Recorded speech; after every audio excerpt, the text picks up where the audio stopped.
Wakil Ketua MPR RI dari fraksi PDIP Bambang Wuryanto atau Bambang Pacul angkat bicara terkait surat usulan pemakzulan Wakil Presiden Gibran Rakabuming Raka yang diajukan oleh Forum Purnawirawan Prajurit TNI. Menurutnya, setiap surat yang masuk ke MPR akan melalui proses penyaringan di tingkat sekretariat. Jika dinilai penting, maka akan ditindaklanjuti melalui rapat pimpinan MPR. Namun hingga saat ini belum ada agenda rapim terkait surat pemakzulan tersebut. Bambang menegaskan keputusan untuk menjadwalkan rapat sepenuhnya menjadi kewenangan Ketua MPR RI Ahmad Muzani. Begini, kalau ada surat resmi masuk ke pimpinan MPR itu masuknya kan di sekretariat. Di sekretariat itu kemudian baru kalau itu dianggap penting kita lakukan rapat pimpinan MPR untuk memutuskan bagaimana terhadap masukan surat ini. Begitu kira-kira. Jadi rapimnya belum ada. Nanti yang bisa mengatur rapim sesuai dengan tatib itu adalah siapa yang memimpin rapat, yang menetapkan agenda rapat dan memimpin rapat itu diserahkan kepada tatibnya ketua yang menentukan. Jadi dikotanya pada Pak Muzani. Surat usulan pemakzulan yang menjadi polemik itu dikirimkan Forum Purnawirawan pada 2 Juni 2025 ditujukan kepada pimpinan DPR, MPR, dan DPD.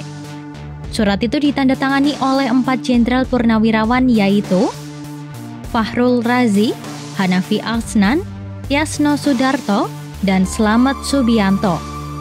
Inti dari surat tersebut adalah permintaan agar Gibran segera dimakzulkan karena dianggap melanggar prinsip konstitusi, etika, serta memiliki konflik kepentingan dalam pencalonannya sebagai wakil presiden.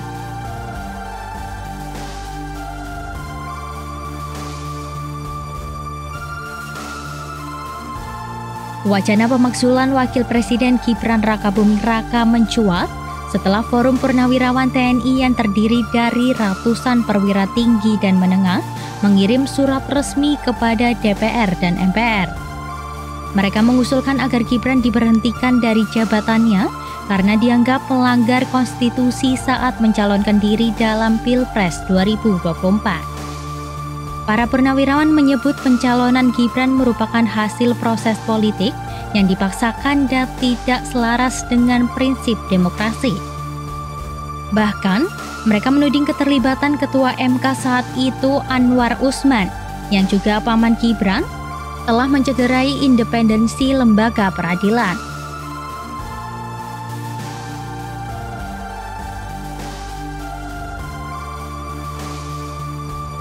Secara konstitusional, proses pemakzulan presiden atau wakil presiden memang tidak mudah. Selain butuh pembuktian pelanggaran hukum berat, DPR harus mengusulkan pemberhentian ke MPR setelah MK menyatakan pelanggaran itu terbukti. Prosedur ini juga diatur dalam Peraturan MPR Nomor 1 Tahun 2024 yang menetapkan tahapan ketat mulai dari pengusulan DPR hingga keputusan akhir di MPR. Meski demikian, keputusan MPR bersifat politis dan bisa saja menolak pemberhentian meski ada pelanggaran hukum. Oleh karena itu, meski isu pemakzulan terus disebutkan, tanpa bukti hukum yang kuat dan dukungan politik yang solid, langkah tersebut sulit direalisasikan.